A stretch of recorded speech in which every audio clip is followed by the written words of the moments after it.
Haleluya, Shalom. Selamat pagi Bapak Ibu Saudara. Jumpa lagi dengan Roti Hidup Audio. Pagi hari ini kita akan bahas satu ayat Matius 7 ayat 6 untuk kita ya. Mari kita sama-sama baca Matius 7 ayat 6. Firman Tuhan saya bacakan. Jangan kamu memberikan barang yang kudus kepada anjing, dan jangan kamu melemparkan mutiaramu kepada babi, supaya jangan diinjak-injaknya dengan kakinya, lalu ia berbalik mengoyak kamu. Firman Tuhan yang barusan kita baca berkata bahwa yang kita terima, keselamatan yang daripada Tuhan, itu seperti mutiara. Ya, saya ulangi. Kita tidak sadar bahwa keselamatan yang Tuhan Yesus berikan itu sangat berharga, dianalogikan seperti mutiara, dan kita tidak boleh pakai hidup kita itu yang seperti mutiara tadi kita pakai dengan sia-sia. Ya. Bukan hanya jauh dari hidup foya-foya, hidup yang tidak punya tujuan, tetapi juga hidup itu harus dipakai untuk melayani Tuhan. Waktu kita gagal memakai hidup kita untuk melayani Tuhan, itu sama seperti mutiara itu dilemparkan kepada babi. Babi itu nanti akan apa? Dia menginjak-injaknya, ya. Sekarang sudah mulai banyak orang yang menginjak-injak keselamatan, tidak peduli kepada keselamatan, dan dia akan berbalik menyerang kita. Sekarang kita sudah lihat orang-orang yang hidupnya dilarang untuk tidak praktek LGBT, sekarang mereka mulai menyerang balik. Dia akan mengoyak kita, berbalik mengoyak kita. Bisakah Bapak Ibu terbuka matanya pagi hari ini?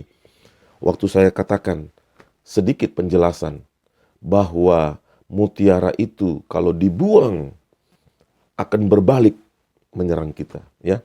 Oleh karena itu 1 Petrus 1 ayat 15 katakan, hendaklah kamu menjadi kudus di dalam seluruh hidupmu, sama seperti Dia yang kudus telah memanggil kita. Kita dipanggil untuk hidup kudus, Bapak Ibu Saudara. Ya. Belajar hidup kudus. Bagaimana caranya? Baca firman Tuhan, renungkan dan lakukan. Nanti minggu depan evaluasi lagi. Saya sudah hidup kudus atau tidak? Saya sudah pakai harta yang Tuhan berikan dengan baik atau tidak? Saya sudah pakai talenta yang Tuhan berikan dengan baik atau tidak? Atau kita seperti melempar-lempar saja? Mungkin karena kita melempar mutiara yang Tuhan berikan, mungkin hidup kita berantakan, kurang sini, kurang sana. Saya percaya waktu kita hidup kudus di dalam Tuhan, jatuh bangun, firman Tuhan katakan, Daud katakan jatuh bangun lagi, ikut lagi Tuhan. Ya. Manusia selalu mengalami jatuh bangun. 7 kali orang benar jatuh, tapi dia datang lagi kepada Tuhan, dia ikut lagi. Tetapi tidak dengan sengaja melakukan kejahatan untuk memuaskan keinginan pribadi nafsu egonya. Oleh karena itu Bapak Ibu Saudara, sebelum kita berdoa, Ibrani 12 ayat 14 katakan, berusahalah hidup damai dengan semua orang dan, ini dia, kejarlah kekudusan, sebab tanpa kekudusan tidak seorang pun akan melihat Tuhan.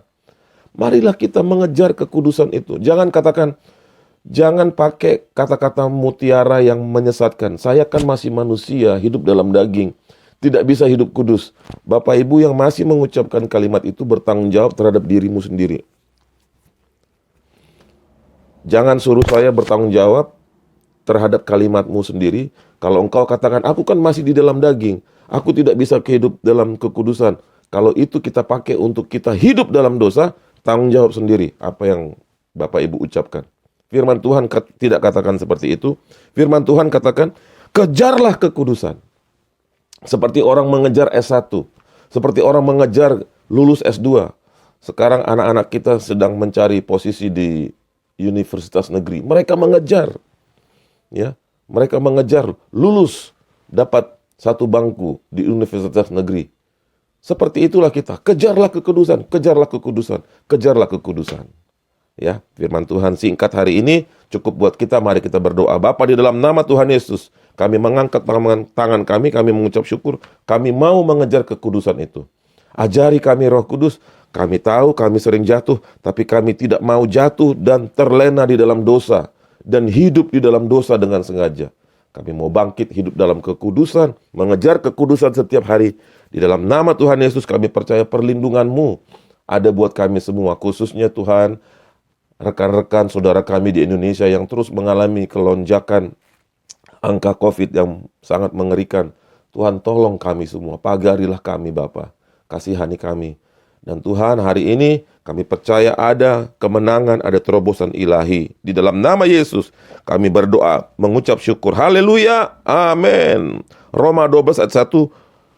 Karena itu saudara-saudara, demi kemurahan Allah aku menasihatkan kamu supaya kamu mempersembahkan tubuhmu sebagai persembahan yang hidup, kudus dan berkenan. Itu adalah ibadah yang sejati. Salam kemenangan dalam Kristus. Kejar kekudusan. Itu saja. Nanti Tuhan tambahkan pengertian apa itu hidup kudus. Haleluya, glory haleluya.